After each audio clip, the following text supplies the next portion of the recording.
এবার 10-এর অঙ্কটি, 10-এর অঙ্ক বলেছে নিয়ামত চাচা ও করবী দিদি যথাক্রমে 30,000 এবং 50,000 টাকা মূলধন নিয়ে যৌথভাবে একটি ব্যবসা শুরু।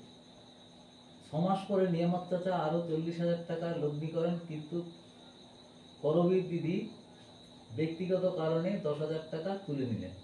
বছরের শেষে যদি 19,000 টাকা লাভ হয় তাহলে কে কত টাকা লাভ পাবে? তো আমরা এখানে নিয়ামত চাচা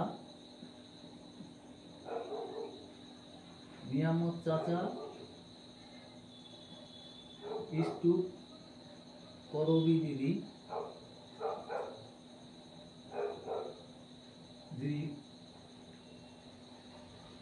টাকা দিয়েছেন 30,000 টাকা, আর করবী দিদি দিয়েছেন 50,000 টাকা। তাহলে এক মাস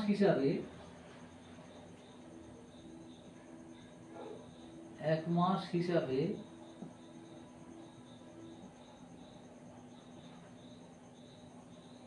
নিয়ামত চাচার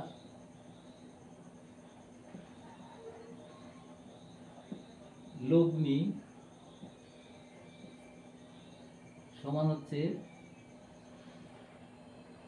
কত? 30,000 দিয়েছে, 30,000 গুণিত 6 প্লাস আরো 10,000 টাকা দিয়েছেন। তাহলে 30,000 প্লাস 10,000 এই 6 মাস এই টাকা দিয়েছেন। তাহলে এখানে 318 সামনে 4টে শূন্য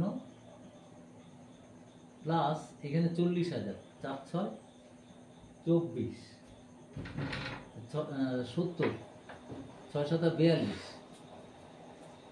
42-এর সামনে 4টে শূন্য।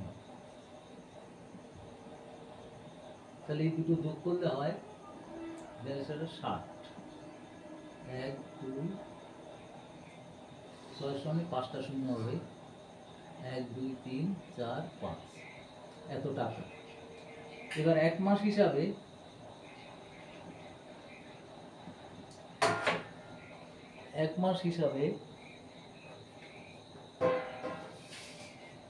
করবী দিদির লগ্নি 50,000 টাকা 6 মাস, 50,000 6 মাস, কিন্তু পরের 6 মাস টাকা তুলে নিয়েছে। কত টাকা তুলে নিয়েছে?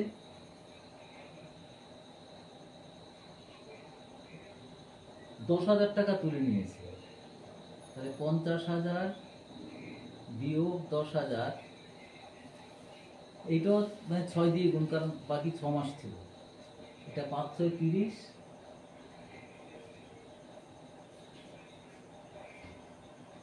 5 6 30, 1 2 3 4 প্লাস, আর এটা হবে 50,000 থেকে 40,000, 224, 24-এর সামনে 4টে শূন্য। তাহলে 30-এর সামনে 4টে শূন্য, 24-এর সামনে 4টে শূন্য, তাহলে এটা হবে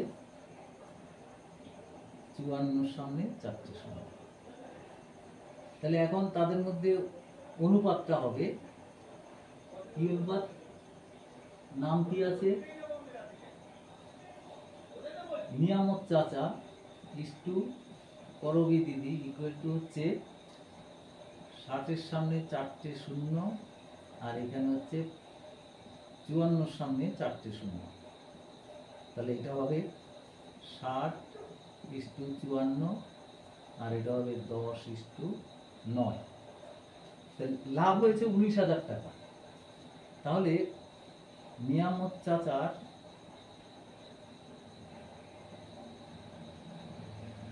লভ্যাংশ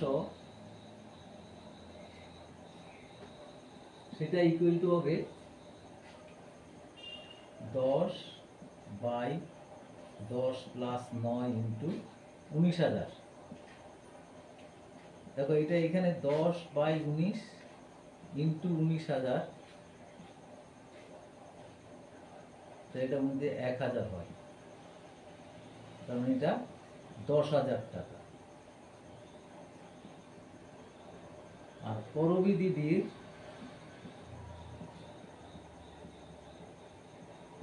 লভ্যাংশ